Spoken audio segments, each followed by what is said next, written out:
and welcome to Serious Economics. Today we are going to complete production theory.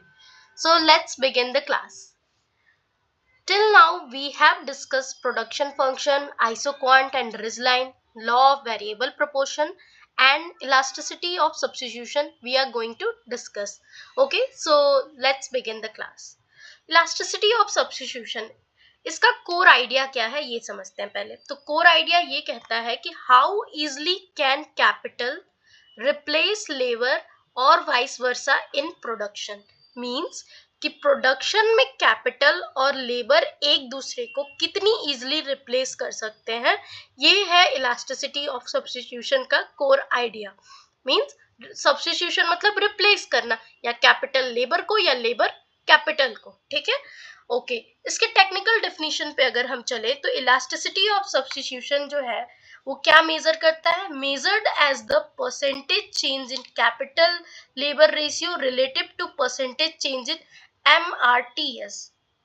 Means कि elasticity of substitution जो है वो equal है percentage change जो capital और लेबर रेशियो के relative to percentage change in MRTS, मतलब marginal rate of substitution के रिलेटिव. ठीक है, चलो अब हम इसके कॉन्सेप्ट को समझते हैं. कॉन्सेप्ट जो है वो कहता क्या है कि इलास्टिसिटी ऑफ सब्स्टिट्यूशन जो है वो मेजर करता है the ease with which one output can be substituted for another in production while maintaining the same output level.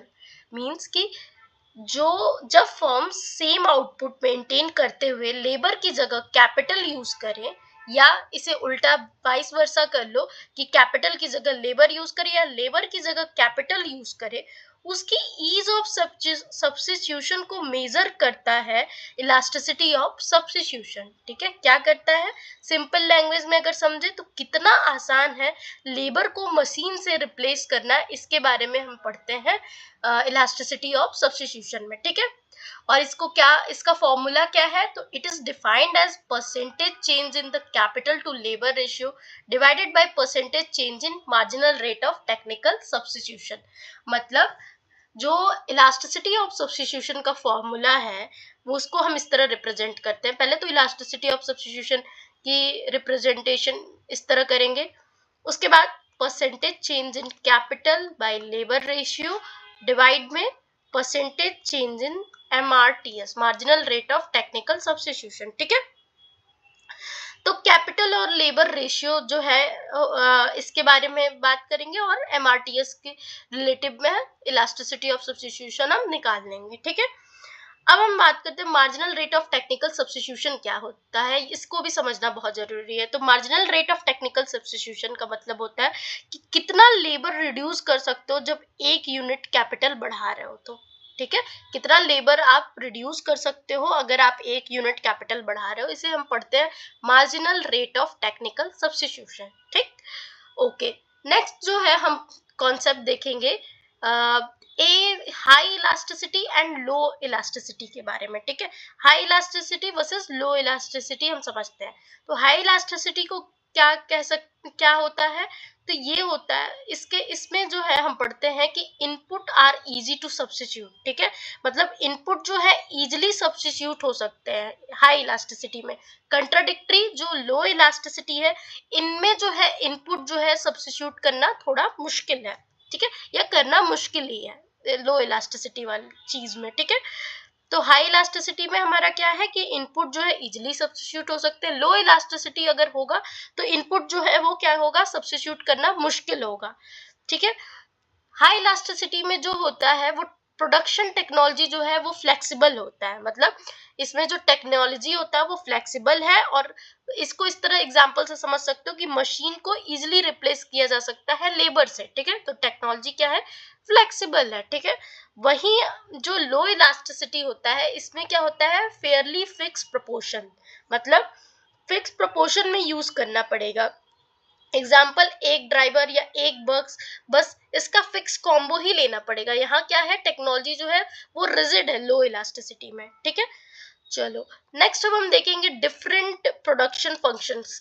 ठीक है, पहला जो है वो है लियोंटिफ प्रोडक्शन फंक्शन, दूसरा लीनियर प्रोडक्शन फंक्शन, तीसरा जो है कॉप डगलस का प्रोडक्शन फंक्शन, एंड चौथा जो है CES. ठीक है, सीईएस के बारे में हम इन चारों प्रोडक्शन फंक्शन को देखते हैं। Constant, elasticity, substitution. तो देखो पहला जो है लियोनटिव प्रोडक्शन फंक्शन, यहाँ मैं लिखती हूँ, ठीक है। पहला जो लियोनटिव प्रोडक्शन फंक्शन है उसमें जो इलास्टिसिटी होती है वो क्या होती है, लियोनटिव प्रोडक्शन फंक्शन में जो इलास्टिसिटी होती है वो होता है 0, ठीक है। लियोनटिव में इलास्टिसिटी जो है 0 होती है, ठीक है। दूसरा लीनियर प्रोडक्शन फंक्शन में, लीनियर प्रोडक्शन फंक्शन में जो होता है वो इलास्टिसिटी क्या होती है, इनफाइनाइट होती है, ठीक है। ये इलास्टिसिटी हम देख रहे हैं लीनियर प्रोडक्शन फंक्शन में इनफाइनाइट होती है। थर्ड जो है कॉप डगलस में, कॉप डगलस में जो है आपका इलास्टिसिटी 1 होती है। फोर्थ अगर हम देखें तो सीईएस प्रोडक्शन फंक्शन, सीईएस में हमारा जो होता है इलास्टिसिटी वो क्या होता है, कांस्टेंट होता है, कांस्टेंट फॉर एनी वैल्यू, ठीक है। ओके, अब हम इसमें देखते हैं कि लियोनटिव प्रोडक्शन फंक्शन में अभी हमने देखा कि इलास्टिसिटी कैसा है लियोनटिव में, इलास्टिसिटी जो है, इलास्टिसिटी ऑफ सब्स्टिट्यूशन जो इसमें 0 है, इसमें कोई सब्स्टिट्यूशन पॉसिबल नहीं है, इसी वजह से लियोनटिव में जो इलास्टिसिटी सब्स्टिट्यूशन की है वो 0 है।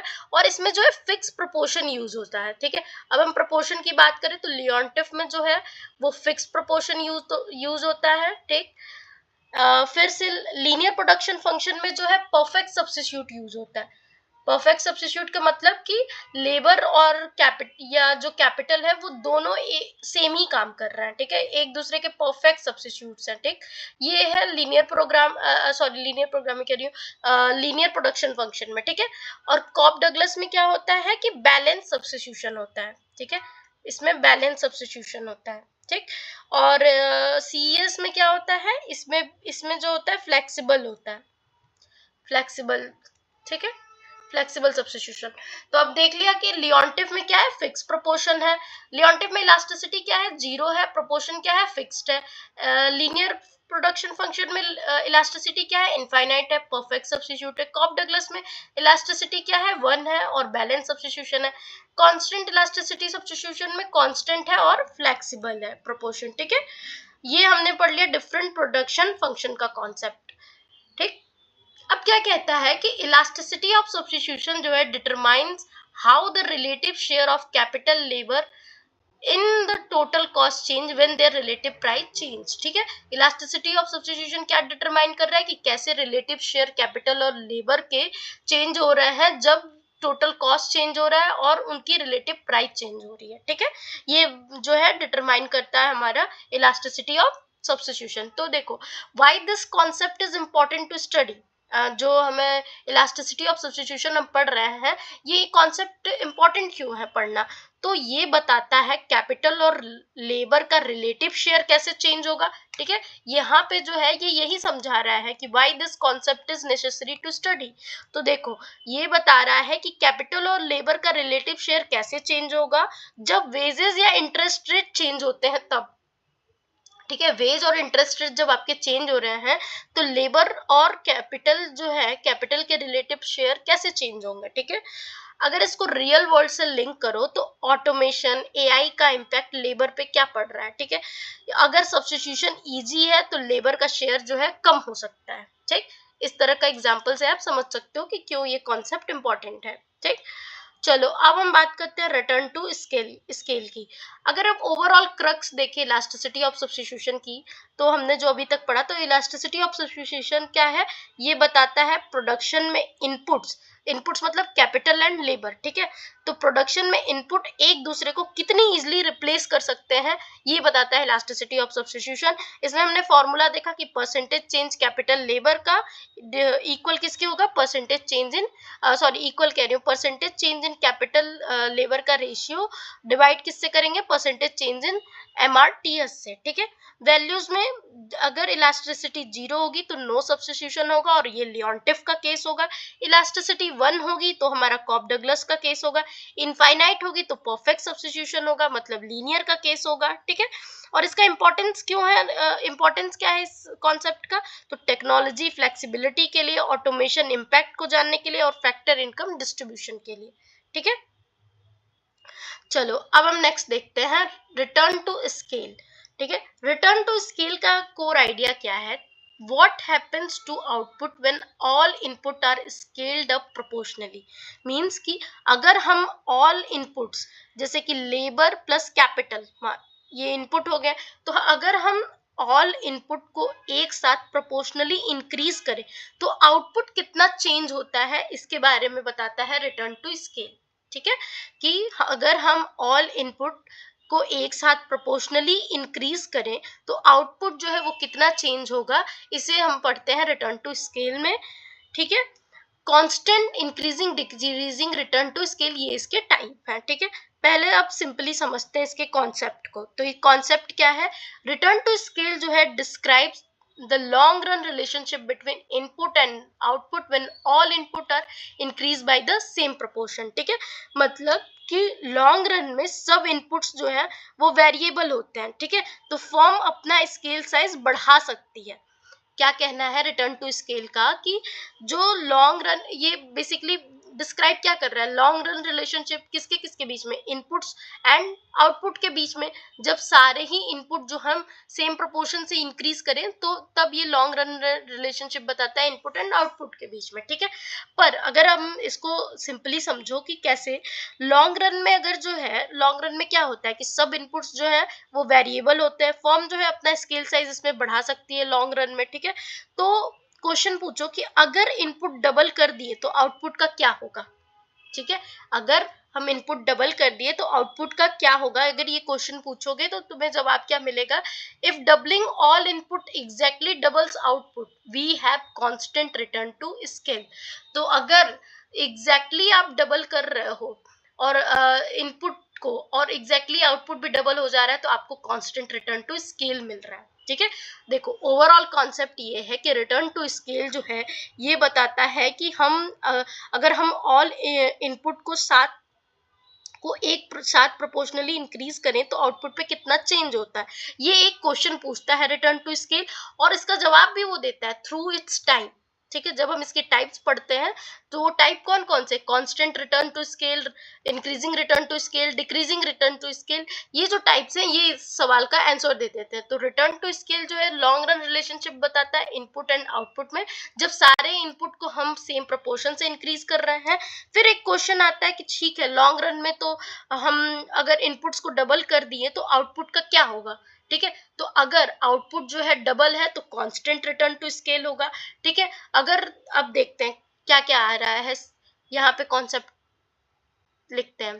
ठीक है, CRS constant return to scale इसका टाइप होता है। दूसरा कौन सा टाइप होता है, IRS increasing return to scale होता है। ठीक है, तीसरा होता है DRS decreasing return to scale. ठीक है, तो जब कांस्टेंट रिटर्न टू स्केल में अगर तुम इनपुट डबल कर रहे हो, ठीक है, इनपुट अगर डबल कर रहे हो और आउटपुट भी डबल हो रहा है, ठीक है, आउटपुट भी डबल हो जा रहा है, ठीक है, तो क्या आएगा, जो इसमें इफिशियंसी सेम रहती है और इसे हम कहते हैं कांस्टेंट रिटर्न टू स्केल। ठीक है, इंक्रीजिंग रिटर्न टू स्केल में क्या हो रहा है कि अगर आप इनपुट डबल कर रहे हो, मान लो इनपुट आपने डबल कर दिया, तो आउटपुट का क्या केस रहेगा, आउटपुट जो है ये मोर देन डबल हो जाएगा। मान लो ये हो सकता है 4 हो जाए, आउटपुट जो है मोर देन डबल आ जाएगा, तो उस केस में इंक्रीजिंग रिटर्न टू स्केल लेते हैं। फिर उसके बाद डिक्रीजिंग रिटर्न टू स्केल में क्या कहते हैं कि अगर इनपुट आप डबल कर रहे हो, इनपुट आप डबल कर रहे हो, तो क्या हो सकता है कि जो आउटपुट है वो लेस देन डबल के आ जाए। ठीक है, वन आउटपुट ही आए, दो दो इनपुट के बाद आपका क्या आ रहा है, वन ही आउटपुट आ रहा है, तो उस केस में क्या होगा, आपका डिक्रीजिंग रिटर्न टू स्केल। ठीक है, तो ये कॉन्सेप्ट हमें समझ आया कि जो ये क्वेश्चन हम पूछ रहे थे कि अगर हम इनपुट डबल कर दिए तो आउटपुट का क्या होगा, अगर आउटपुट जो है एग्जैक्टली डबल, अगर डबलिंग इनपुट से क्या हो रहा है, एग्जैक्टली डबल आउटपुट आ रहा है तो कांस्टेंट रिटर्न टू स्केल है। अगर डबलिंग ऑल इनपुट से मोर देन डबल आउटपुट आ रहा है तो इंक्रीजिंग रिटर्न टू स्केल है।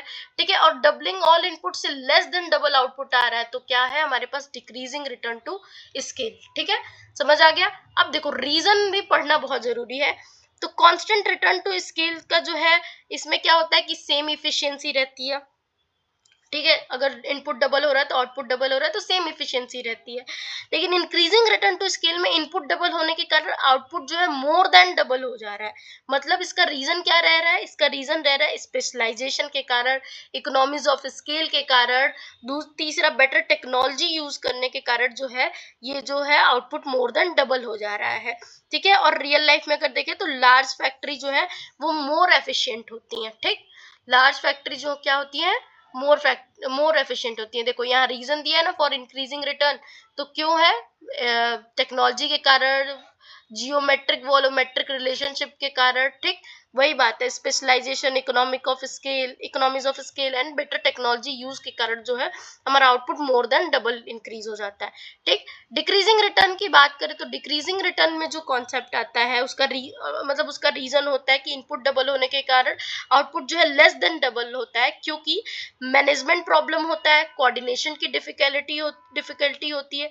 जैसे रियल लाइफ में देखो, टू वीक जब ज्यादा बिग फॉर्म होती है उसमें क्या होता है, वो इनएफिशिएंट हो जाती है। ठीक है, तो ये से कहते हैं डिक्रीजिंग रिटर्न टू स्केल। ठीक, अच्छा क्यों ये होता है? मतलब जो इंक्रीजिंग रिटर्न टू स्केल का रीजन तो हमने देखा कि मतलब होता क्यों है, ये हम समझते हैं। रीजन तो हमने देखा कि ये आउटपुट क्यों बढ़ रहा है, पर रीजन क्या है? तो division of labour indivisibility of machinery, या bulk production of advantage, bulk production का एडवांटेज होता है, तो ये इसके कारण इंक्रीजिंग रिटर्न टू स्केल होता है। और डीआरएस जो है managerial inefficiency and communication gap and control issues के कारण होता है। ठीक है, तो ये सारी चीजें तो हमने पढ़ ली। अब देखो मैथमेटिकल इनसाइट जो है ये होमोजीनियस एंड होमोथेटिक में पढ़ेंगे। ठीक है, चलो और क्या दे रहा है? रिटर्न टू स्केल जो है एक लॉन्ग रन कॉन्सेप्ट है। It only applies when all input can be varied. ठीक है, it should not be confuse with law of variable proportion which is short run concept where at least one input is fixed. ठीक है, तो ये जो कह रहा है कि रिटर्न टू स्केल जो है एक लॉन्ग रन कॉन्सेप्ट है, ये सिर्फ तब अप्लाई होता है जब इनपुट जो है इसमें वैरिड होती हैं, और इसको लॉ ऑफ वेरिएबल प्रोपोर्शन से कंफ्यूज ना करो क्योंकि वो है शॉर्ट रन कॉन्सेप्ट। और यहाँ क्या है, यहाँ पे एक इनपुट जो है, जो शॉर्ट रन कॉन्सेप्ट में वहां पे एक इनपुट फिक्स होता है, पर लॉन्ग रन कॉन्सेप्ट में जो हम रिटर्न टू स्केल है यहाँ जो है वैरिड होता है। ठीक है,